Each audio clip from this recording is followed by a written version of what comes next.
In the shop today we have a 1983 15 horsepower Johnson outboard. It is in unknown shape. Let me do a quick walkthrough. Overall paint and body not bad.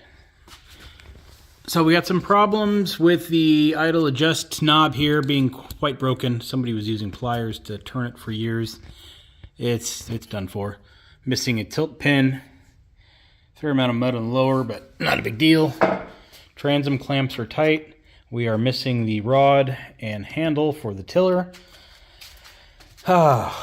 Choke knob's gone, and I think that's really it for the most part externally.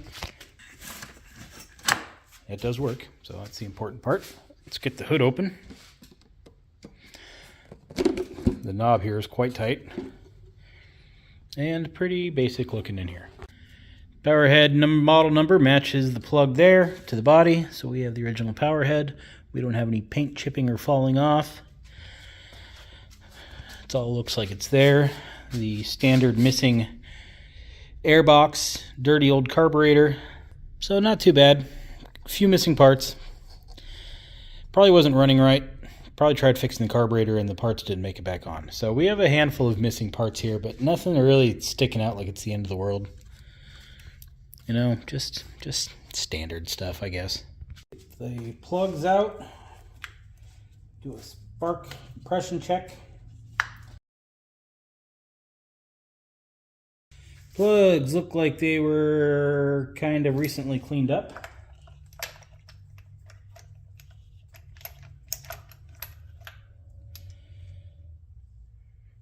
Both top and bottom. NGKs, B9s, so that'll get fixed.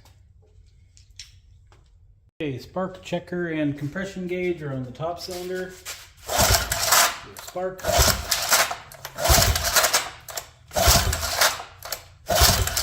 Pull cord needs a little bit of attention. And we have about 110 psi on the top cylinder.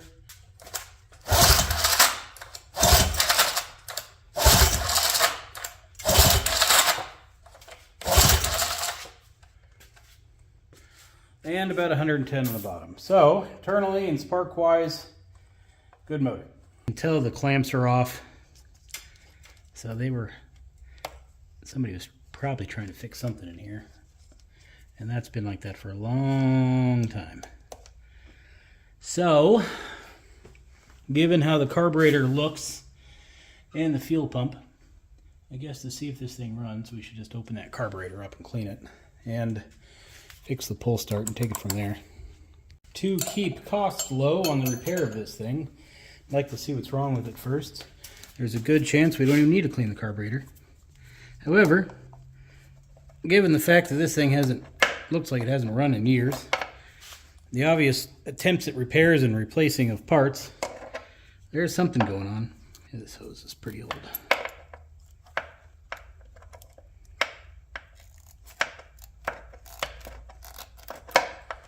There we go.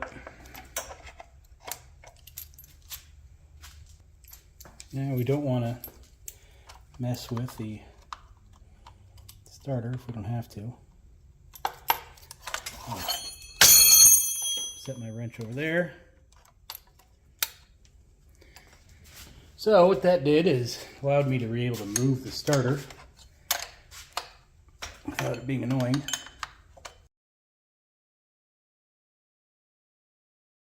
And we just kind of balance it somewhere. When I slide it back in, I just got to make sure it slides over the little shifting interlock thing there. Get a flathead and get this off.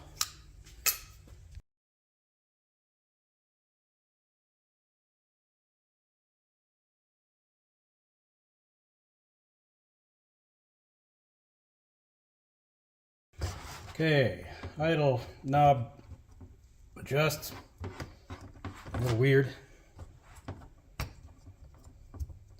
It's all the way in and pretty stuck.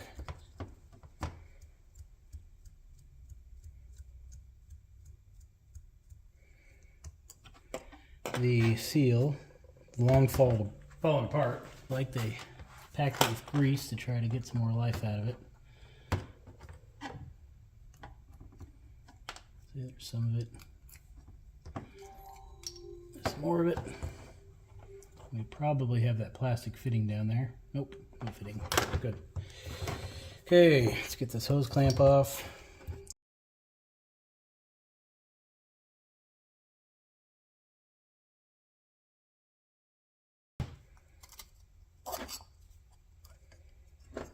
All right, carburetor is surprisingly clean inside.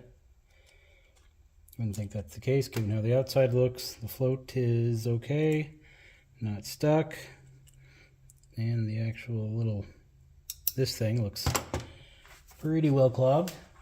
Let's see if I can get that out.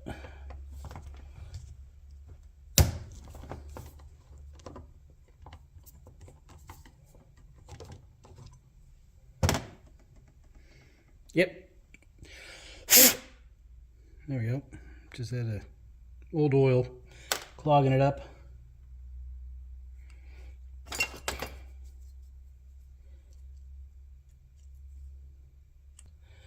Yeah, so the seat's fine. Carburetor's fine, really. Just clean it out. Actually, probably all I needed was that jet blowing out. Probably work fine again.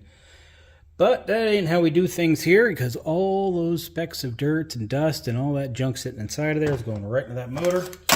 So we are going to clean the outside and put it back together.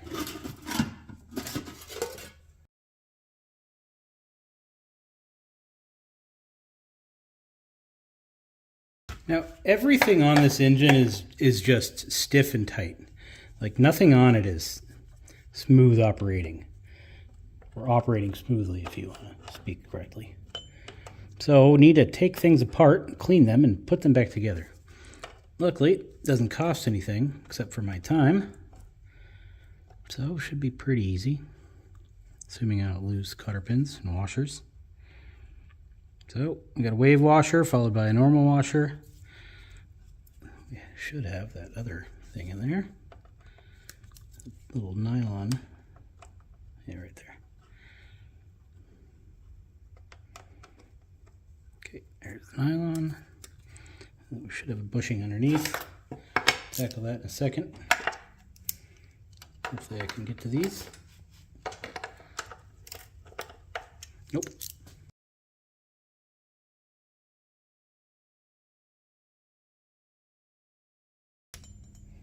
Yeah, that's broken, but it doesn't really matter.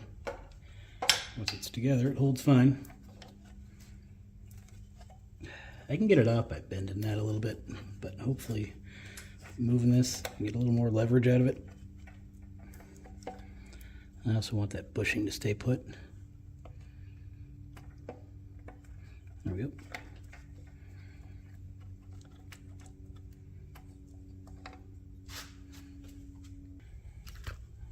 Now I can get to this. It's conveniently already loose. Don't know if I did that. Probably not. Who knows? This retains that guy.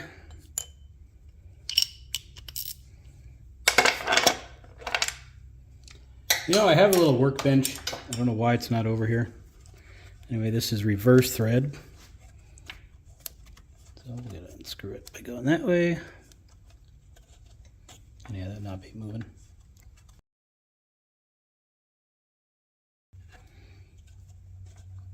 Now, somewhere on there, we can get to the locking ring. Ah, that's tight. That's ridiculous.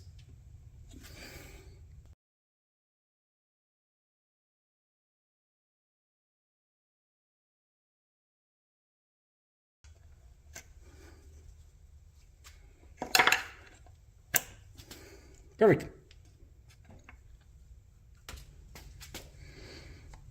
All right. Got to get that little pin out of there. Usually do this pretty easily with the power head nut on because these go right in and they spread out just a little bit, enough to grab it, but not now. Yeah, that little guy is pretty well in there. There we go. So that pin goes in there. It locks that gear from moving, which means this one is good and stuck. And that one is, well, I didn't show it, but you can't turn this shaft, and I think the problem is right there.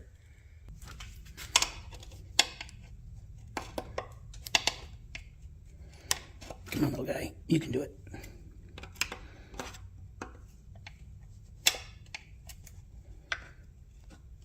Come on. Slide off there.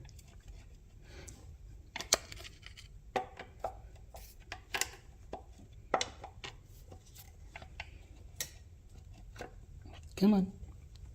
There you go. There you go.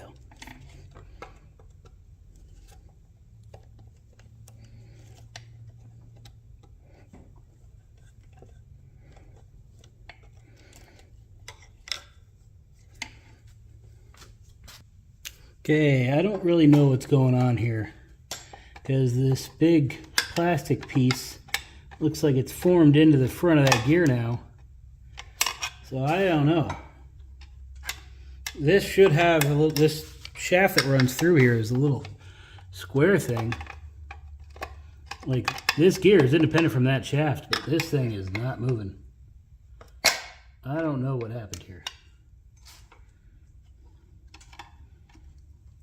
Let's get the gear off on the other side, I guess, first.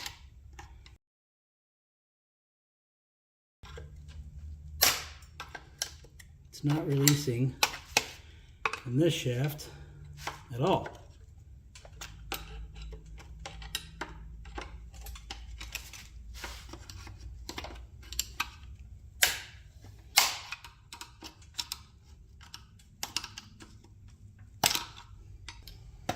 Okay, I'm going to cut that shaft.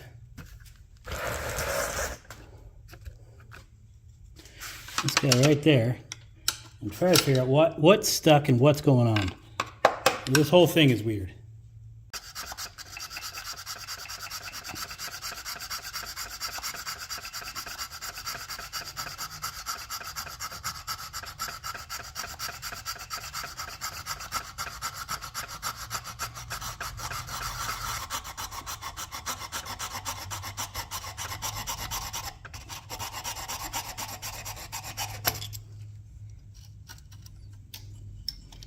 Okay, that's what it's supposed to do.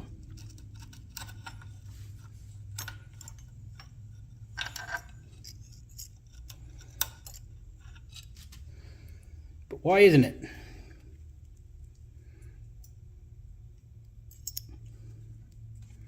Like, why is that stuck? So that shouldn't pull out like that. I don't think.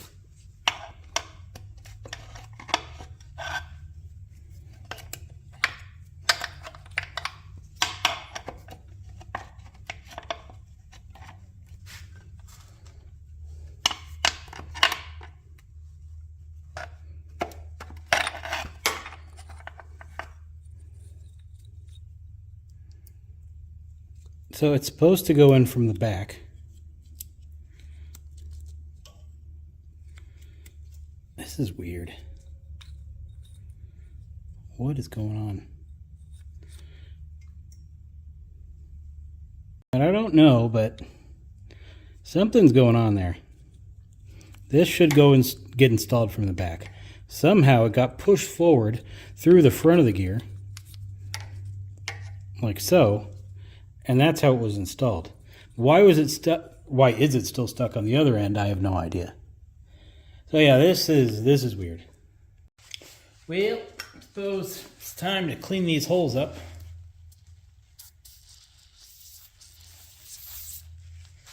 So usually what happens is old grease and stuff gets in here. It just kind of locks everything up.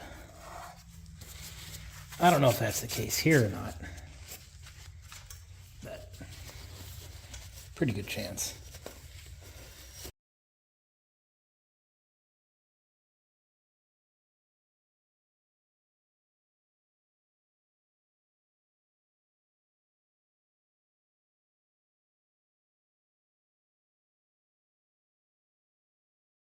All right, I've got a whole bucket full of new parts here.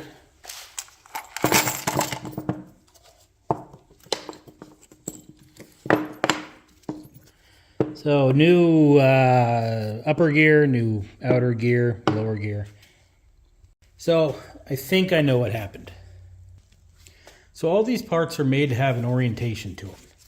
So on this, if you notice, we have 3 little dots. And at the end of our bar here, we have 3 little dots. So those fit together just perfectly. This side, we have 2 little dots. It'll go together, but the other side won't. Just doesn't go. So what I think happened, somebody who took these off for some point in time, could have been a factory defect for all I know. Anyway, they probably got this side in there right.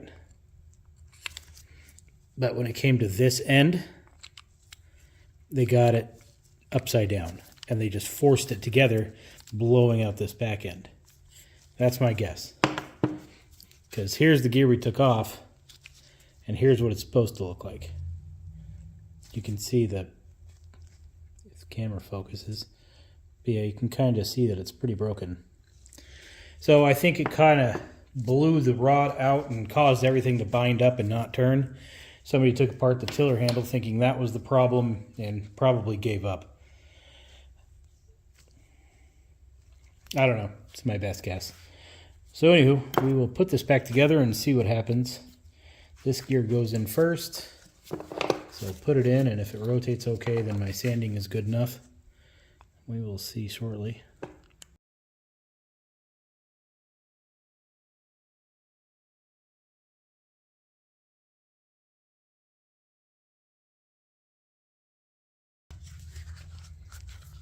A little bit of grease onto the ends.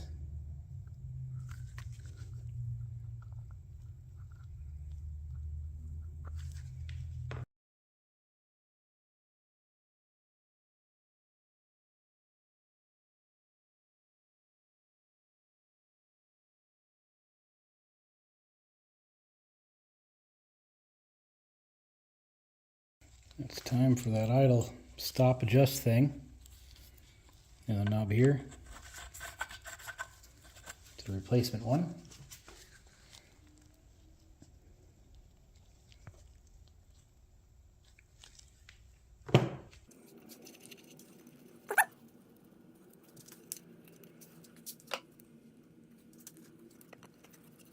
Put just a pinch of grease on these threads.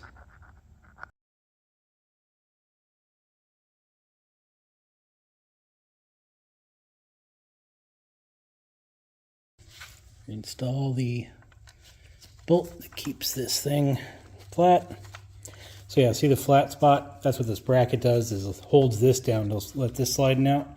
And that bolt also acts as a retainer to hold in the fuel clip. So, pretty important little setup of parts there. Now if your motor is dialed in correctly, and everything's fine, that stops low speed switch, you really could do without that. Once you, well, familiar with your motor too and don't throttle down too far, that's all it does is prevent you from throttling down enough to kill the motor.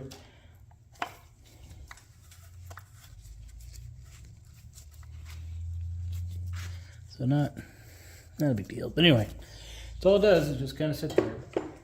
I need the throttle shaft back in there. Put some grease onto the base since it will kind of move around.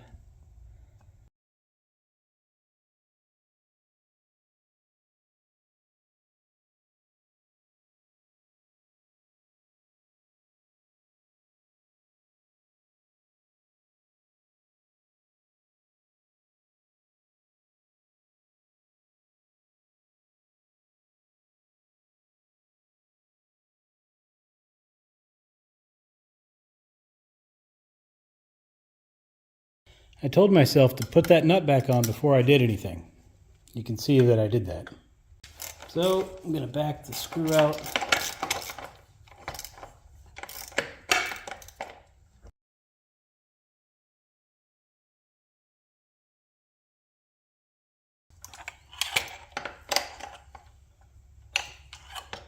Yeah, that should do it. Maybe another 1/16 of a turn down.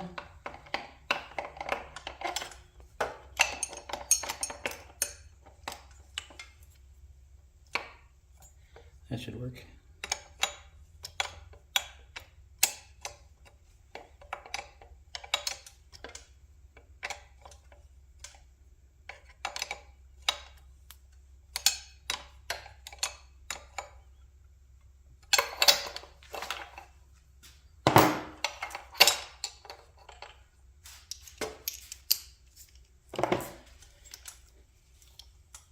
way too tight.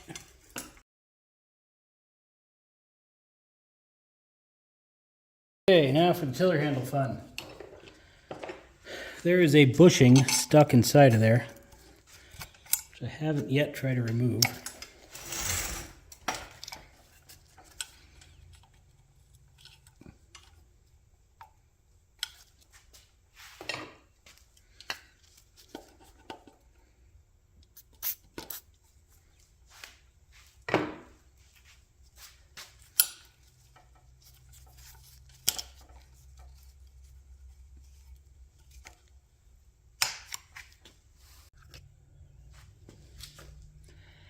Clean out the little grease hole here.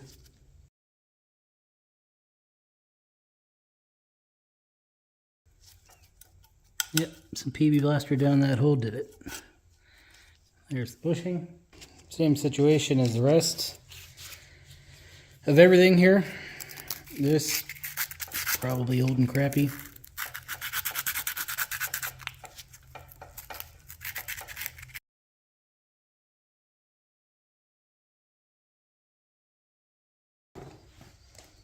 Okay, got a new shaft.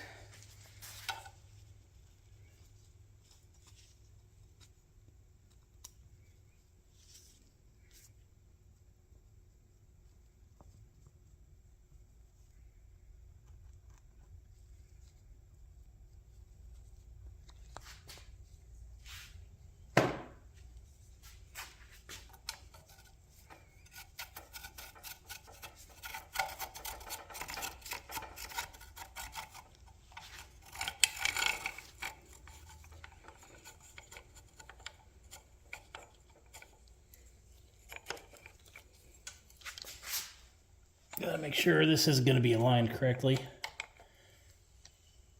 Right there. Right at the base, we have this retaining clip.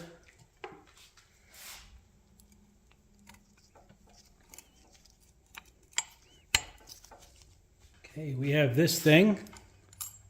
Washer goes there. Followed by that.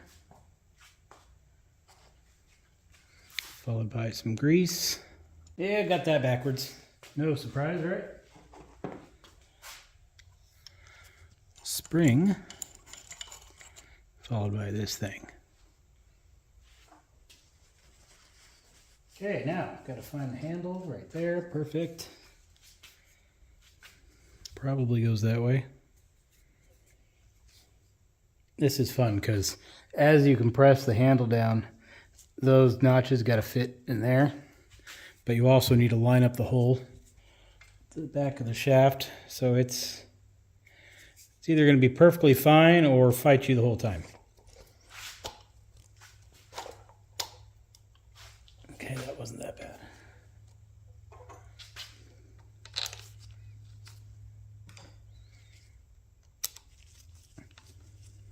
Okay, I don't know if I was recording it, but we have a functioning throttle again.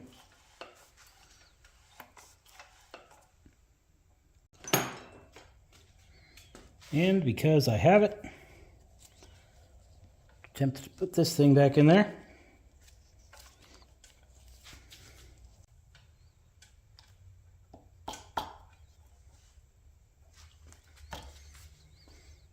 Okay, now that the engine is in one piece again and actually has a functioning throttle, we can see if we can get this carburetor working. Now, it would have worked the way it was. The only thing that we probably should have changed was that little retaining gasket on the top. But the float bowl, you know, the float, yeah, it's cork, but, you know, it works. The gasket, yeah, it's old and, well, that's its new shape, but it probably would have worked. The seat wasn't stuck. Everything, it would have worked. All we had to do was pop out that main jet, clean out that oil slick clog that was in there, and it would have been fine. But, well, it's out. Might as well put some new parts in it.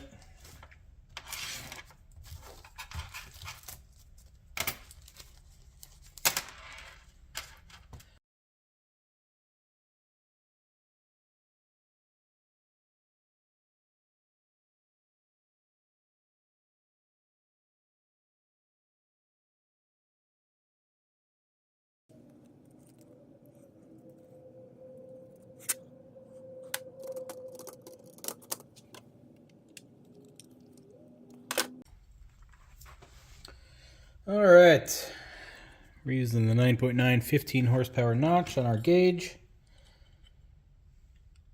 which is pretty spot on. It's just a hair low, but it's fine.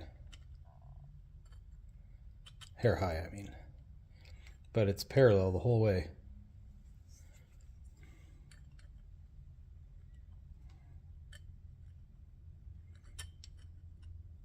Like, no real adjustment needed.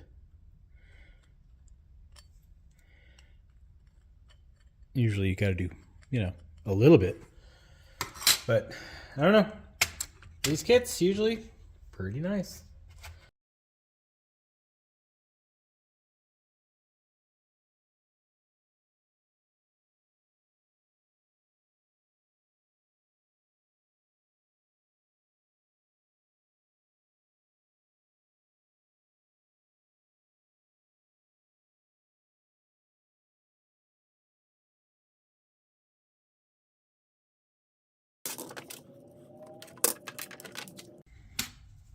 Gotta keep the natural bend of the hose going the direction it's supposed to go.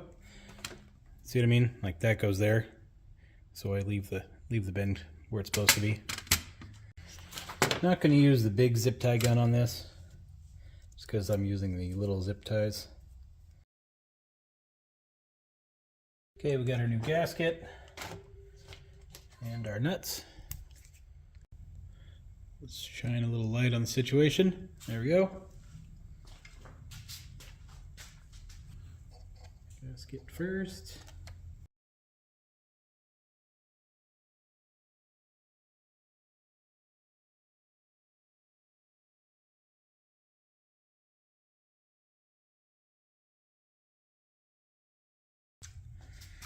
All right, now for the arm. This goes like so. Forget how the arm was on there.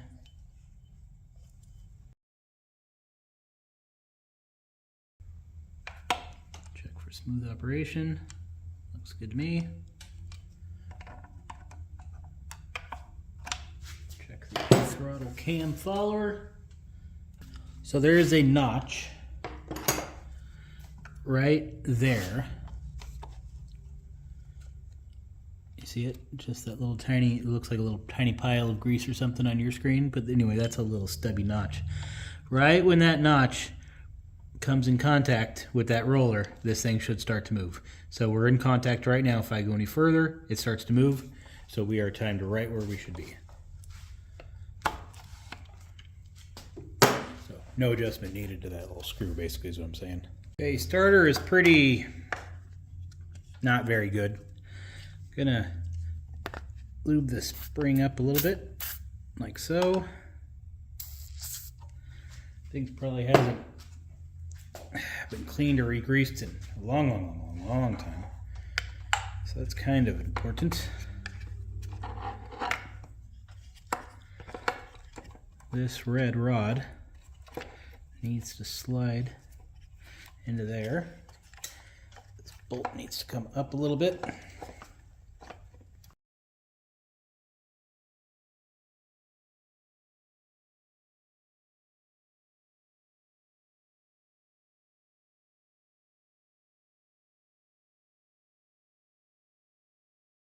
So I had the spring on the outside wall here.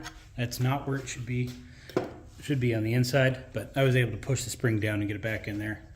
Reason being, let's pretend we're in forward gear and we're at throttle. I can't pull the starter. But if I take it out of gear,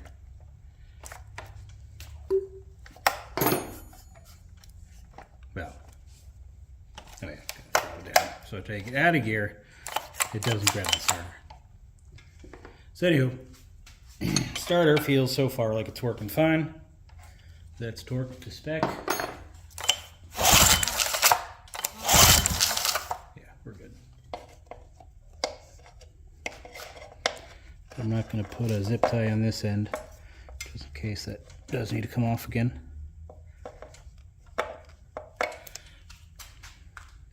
Alright, this is how it kind of came here. We're missing the choke knob and the airbox. The airbox is important because it holds down the choke knob. Got a replacement choke knob here, and I have a retainer for it, which goes right there. Now the airbox, still a problem. I don't have a gasket for the airbox, but this will temporarily hold it on for me. I mean, the gasket of all things is probably the least of the concerns. No, why isn't that fitting on there right?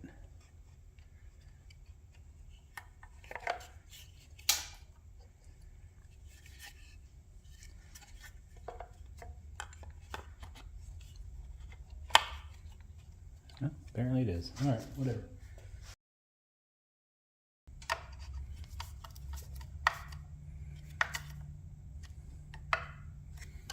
All right. Why is that springing back? Do I have that upside down? Oh, I'm missing the grommet. That's why it's so loose. Okay.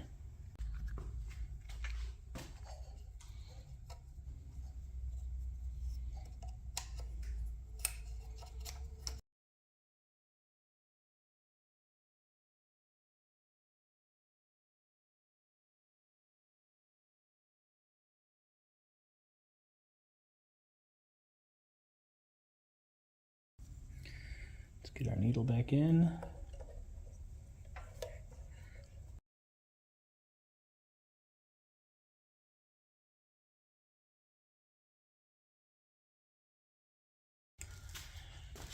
Now our tubing, the end of it is pretty well destroyed, last quarter inch or so.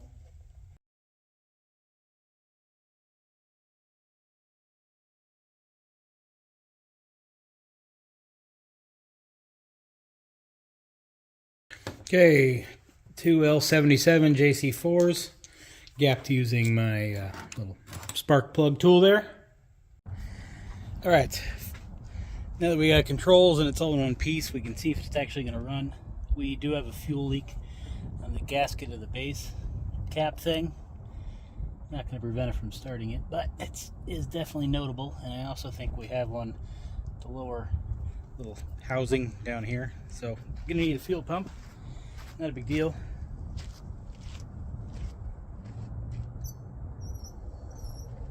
Now these things are notoriously known to not run on muffs. So what I have is one of the Tempco V4 clamp-on little muff holders. Hopefully that'll give it enough water to be able to start and actually pump. I do have to clean out the little pier stream tube here because it's clogged. So I'm going to do that real quick and we'll see if this thing runs.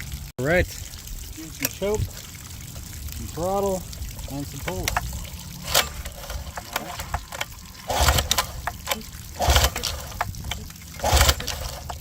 Something like that so far. We had something.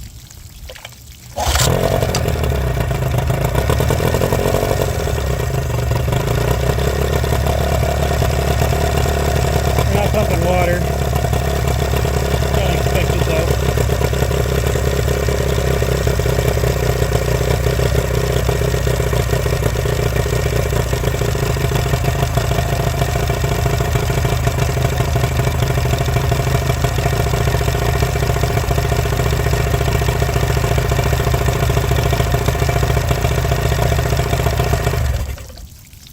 Definitely works.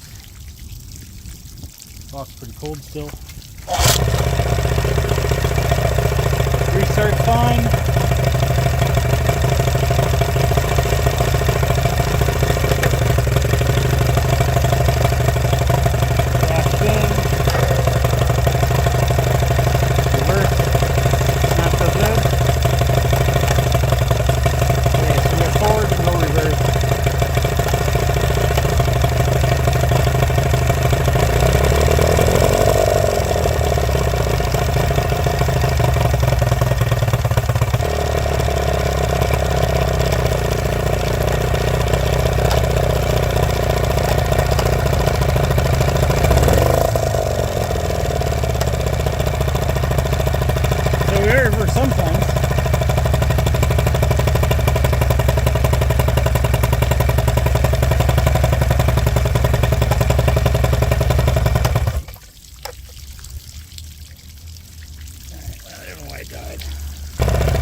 It's interesting.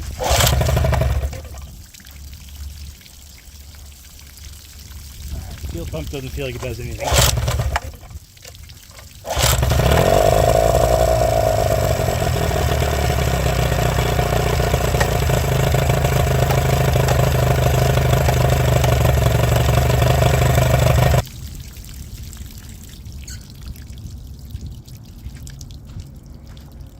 I would have liked to run it out of gas first, but we're at operating temp, and I don't know, probably have half the bowl still filled. So yeah, let's get inside and see what we need to do. Let's get the gear oil out. I'll just get a picture of what we got dealing with here. What is this? The broken screwdriver? Ah, piece of junk.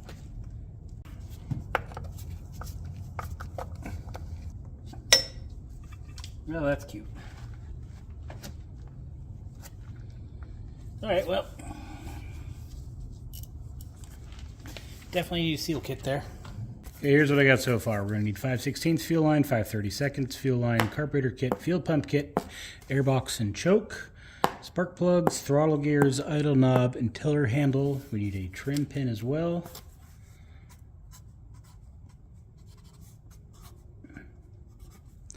Okay, and then we're going to need a water pump.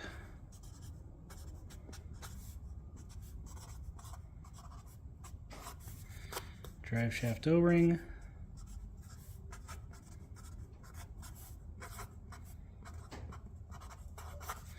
And a gear case seal kit.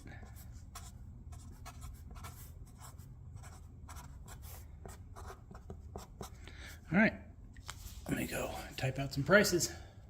All right, typed out a list, totaled up all the parts.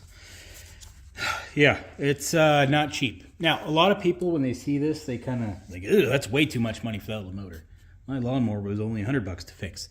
Well, this ain't a lawnmower. If not for the labor total, you know, 300 and some change to get this thing working. As a DIYer, that's not a bad price. The engine's probably worth 500 pretty easily. Well, 4 to 7 pretty easily, I'd say. Now, I know a lot of places in Florida, that thing's, you know, a $1,200 or $1,500 engine. But here on the West Coast, at $500, you're lucky to sell them for $500. Unless it's the dead of summertime and COVID just hit, then $700 all day long.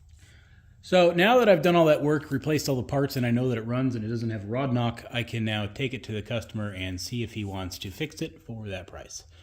Now, the reverse issue, I have no idea why that is.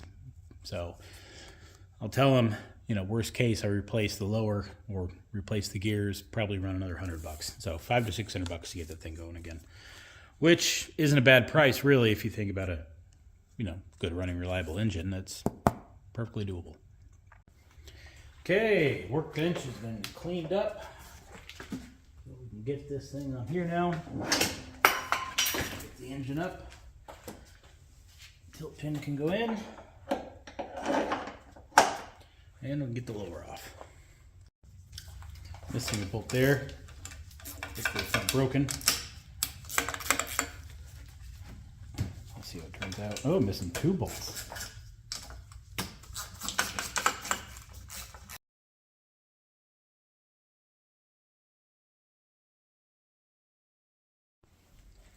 Let's see what this water pump looks like.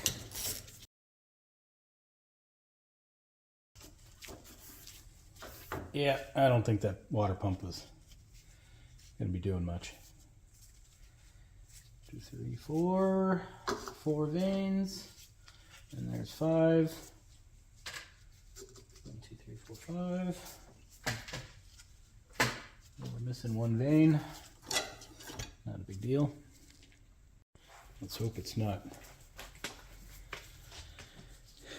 in the water passage system. Just for fun, I want to see what seal actually needs to get changed on this lower. Probably all of them, but we'll see in a second. Well, whatever it is, it's a good leak.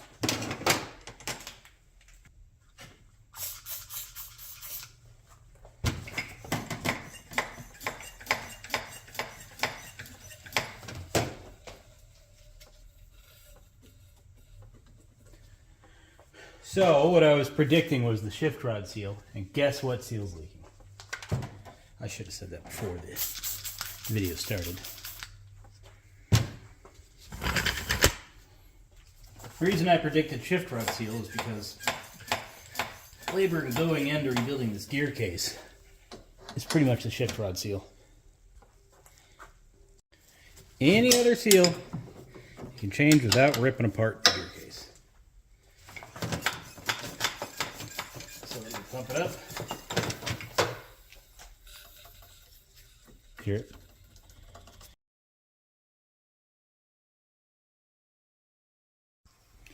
Now this has kind of been my concern. The little spacer prop thrust washer thing is pretty well stuck in there.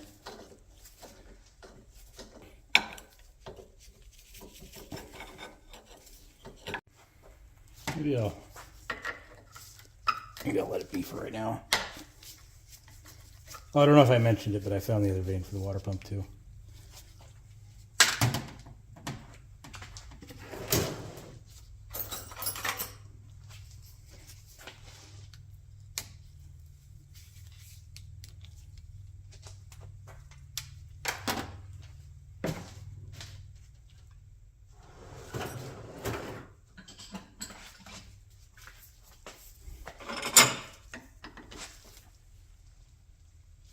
That's always fun.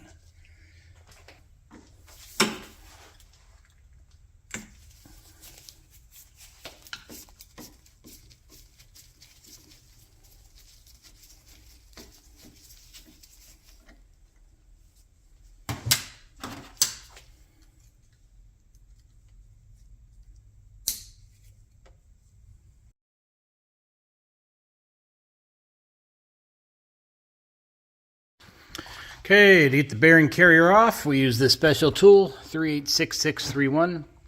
I'm kidding, we don't. We use this thing I cobbled together. It's a prop shaft adapter to slide hammer adapter. 1/4 screw installed there. That makes sure that you don't pull too far.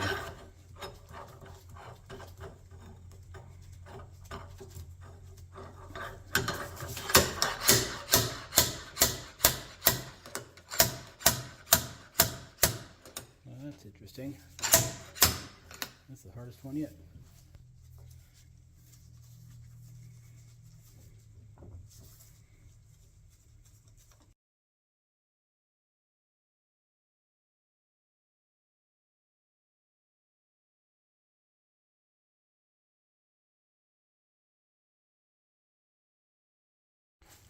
We have an unusual amount of metal shavings onto my shift detent ball magnet.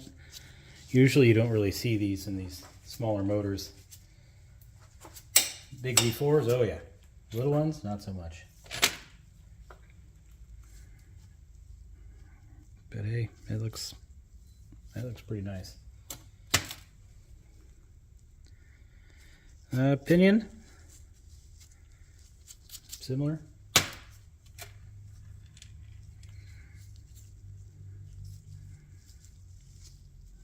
That looks good too. Quite nice actually.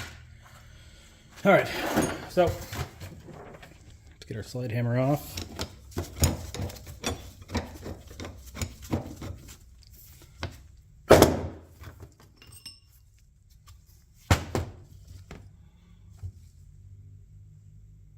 Yeah, parts look fine. Okay, well, easy enough. Get the gears washed, rust removed, clean the parts up, and I'll be back. Okay, I have the gear case facing downwards so I don't get any junk in there basically. I'm gonna force this into the exhaust hole, clean out all the crap inside of there. Is it gonna be easy? No.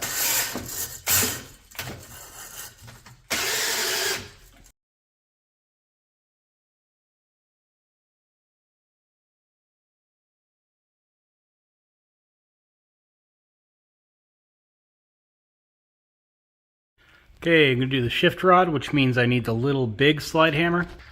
as well as the shift rod remover.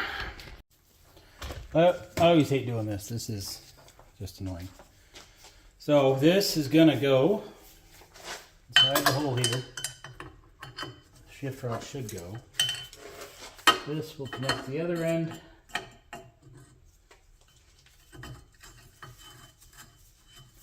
Screw in there, just like so.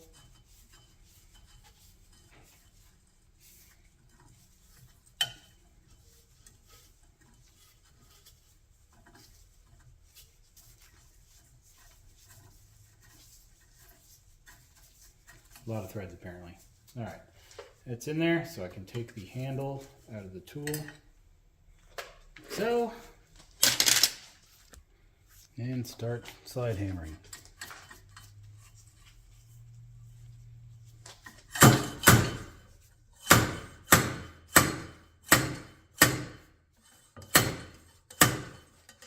This is about normal, by the way. Thing is so well in there. That's why I hate removing them. Piece of cake. Okay, a few seconds on the wire reel. Exposes what it is we're dealing with. Where'd the little handle thing go? Yeah, I lost it. Figures. Shift rod, bushing, O-rings, and nylon seal. So see how that kind of deforms over the tool? I think that's why it's so hard to get out. It's because it first needs to hammer this thing into pieces, then squish the O-ring, and then get into the bushing. Either way, not fun. Here's our gear case kit.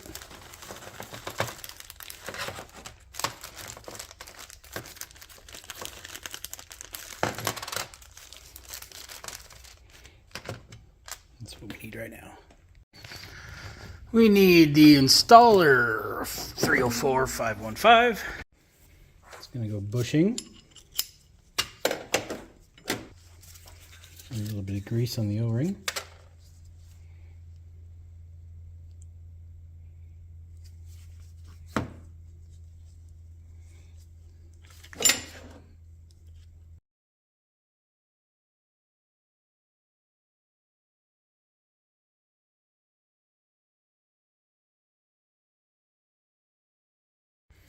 Well, no time like the present to pop those drive shaft seals out of there. And your rather expensive seal remover tool. This might work. It might be easier just to use the little puller and bridge. If this works, though, it'll save me quite a bit of time.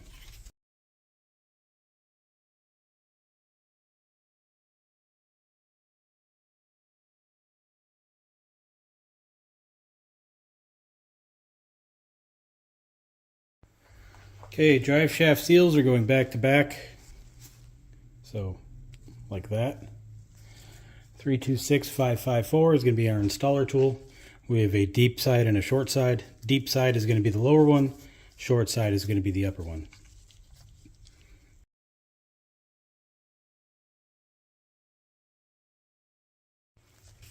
A little bit of grease into the drive shaft spline.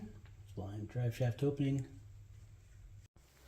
Gears are here, pretty cleaned up. They are quite nice, like overall. And what I notice is how sharp they are. All of the edges, even on the clutch dog, they're just ridiculously sharp, like a razor blade. So they probably have, very, very, very little use on them. I did, however, find the source of our metal shavings. You can see, if it focuses, how ground down the shift yoke locator thing is. Shift yoke, I don't know. So that was probably rubbing on something, making our metal shavings. It's pretty sharp too. Probably a misaligned shift rod, or out of adjustment shift rod. Wait, no. It is bad. It is bent.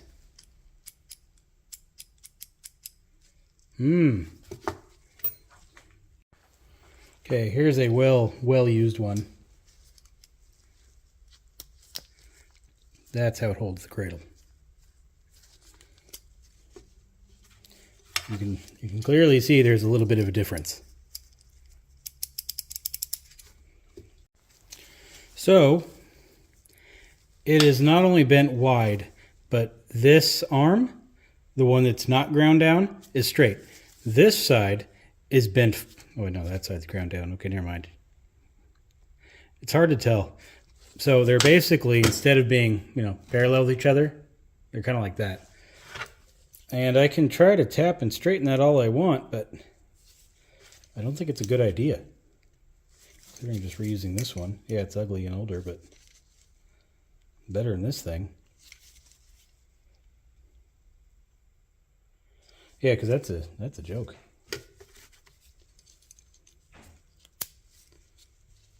Hold it nicely.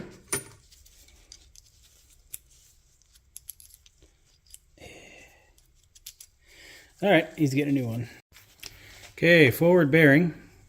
Put some oil on there. That's supposed to make any dry assemblies, actually.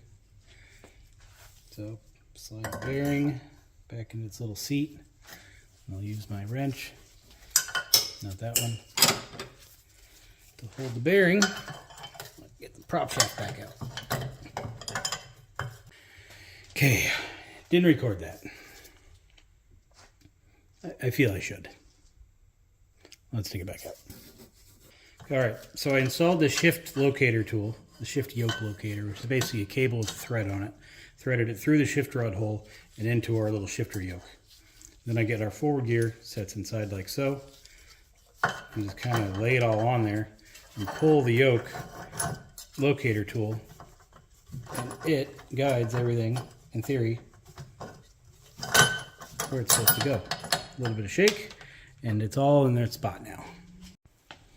So now I can install the pinion, which can get a little tricky. I don't know if a magnet's a good idea here or not. That'll be fine. Let's go into our hole, but the forward gear needs to shift downwards a little bit. So you just kind of jiggle it in there, and it is now sitting where it is supposed to go. So this is basically what we were dealing with down there. And we install our little shifter cradle. Can almost guarantee you the original one got bent during this process. Some tech was probably putting it in there, just kept getting frustrated with it, and just started prying on it. Finally clipped in, and he's like, finally. But he didn't know or didn't care that the whole stupid assembly just got bent. I'm pretty sure I used to do this by having that thing on there first. I don't remember. It's been a long time. Okay. I like how this starts out mostly clean. This propeller shaft was then cleaned up. No more rust threads and that stuff. Got some needle bearing assembly grease. Gonna squeeze some on in there. Both sides. Put the spring in. Then one ball on this side.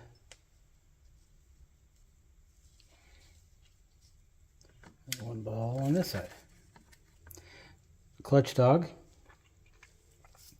has two little grooves that'll help you slide that in. Sometimes you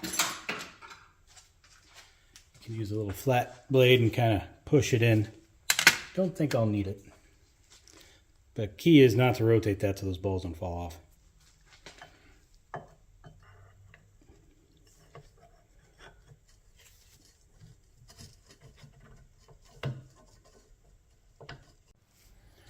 All right. Clutch dog, propeller shaft, shift detent balls. They're all in and good to go. Moving up this thing. Reverse gear. Slide it into its home. A couple of rotates down there to make sure it's all seated. Feels good. Pulling the seals out of the propeller carrier thing. Hopefully they both come. Looks like they did. 1 and 2 stuck. What do we got?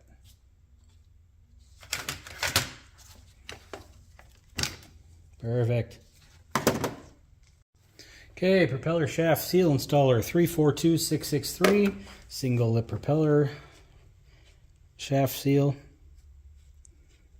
They don't come with the back-to-back seals anymore in kits, just these singles. So that will go in there. That gets installed into our seal installer like so. That will be pressed into there. We use the arbor press for this. I don't feel like walking the camera over there. With the seal installed, grease goes into the lip, just like on the drive shaft seal. Only slightly easier on this one. Just have more room. I just kind of pack it on in there.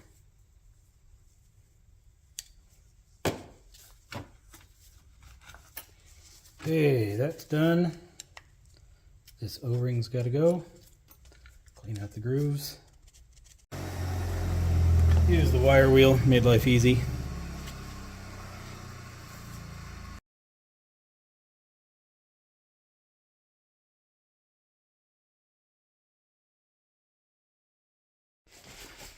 The compound from my gloves it got on right here has got to come off.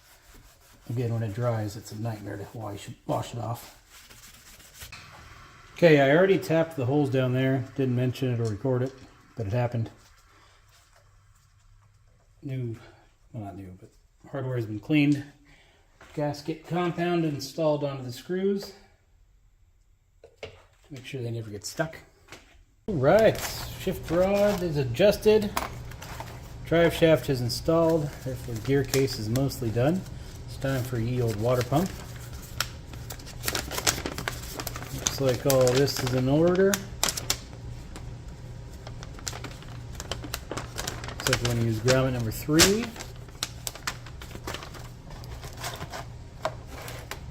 Make some room here.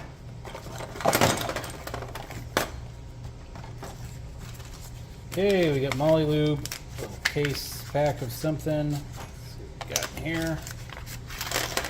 Hardware, pin, O-ring, impeller. So apparently we do have an O-ring. Who knew? Still argue those should come installed, but what do I know? If you think my services are expensive, wait until you start pricing out what this kind of stuff costs.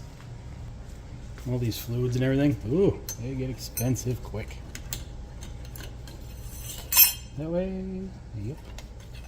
Double check, make sure we can't flip it over. Cannot. All right, so lettering down.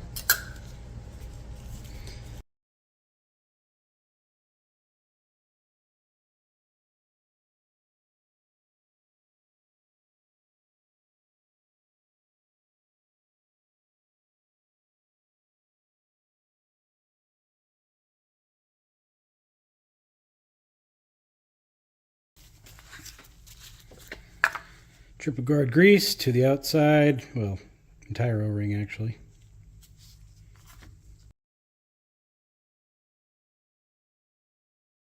Now it comes that little packet of Molly Lube for the drive shaft splines, but since I have some, I just use my little bucket of it.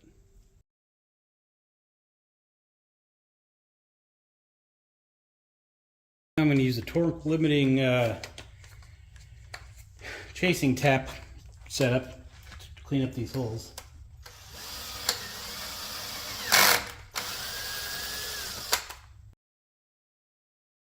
All right, these 4 were what came out of the lower. If you notice, we have just a normal screw and a washer. This is what it should look like. So it's a little different. This we have, washer head or pan head or whatever they call it. So anyway, we'll be using those. All right. Gonna dip one screw with the anti-seize gasket compound. Is it ready to go?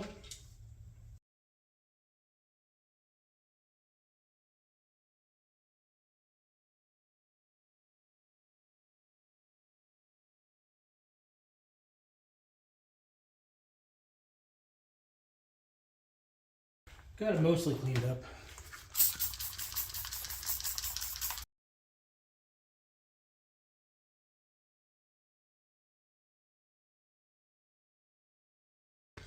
Just got done filling the gear case. I wanted to show you the new screws that come with the new kits.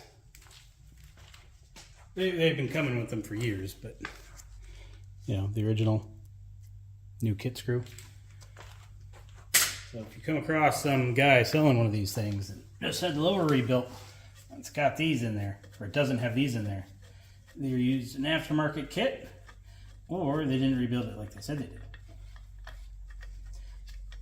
Alright, 2 things left to do. Rebuild the fuel pump. 3 things left to do. Rebuild the fuel pump, change out this line, and then add the grommet and hardware to the carburetor. So I didn't touch these screws. I just took off the mounting screws. You can see it's... So, that's why it's leaking everywhere. Alright. Fuel is pumped up. No leaks. So we're good there. My test start barrel is filling up with water right now. I don't want to use the test tank, just too much water. Alright, well, it's getting full. Throttle. Now we're above the pickup point now. I'll give it another second, I guess.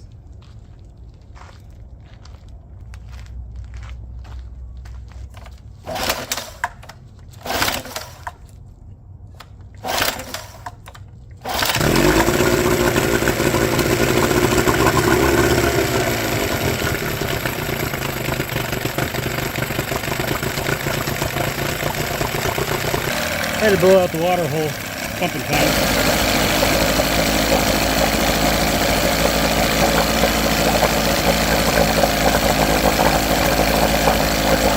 So I've had it running fast, slow, just on and off, just random speeds, and it hasn't given me any trouble. Primer is about normal, so. All right, no oil or anything leaking out of the lower. Spins pretty nicely. So yeah, all right, well, worked out pretty well, I'd say. Time to get the test propeller off, get his propeller back on.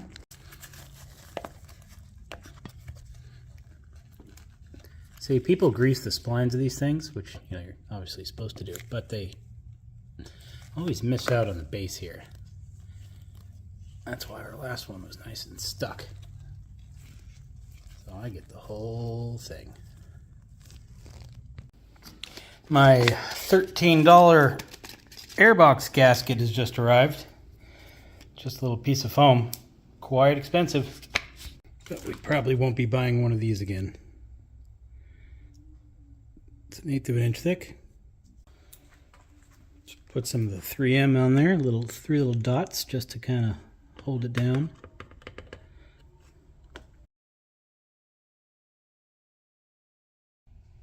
And that is it. Engine is done and ready for pickup.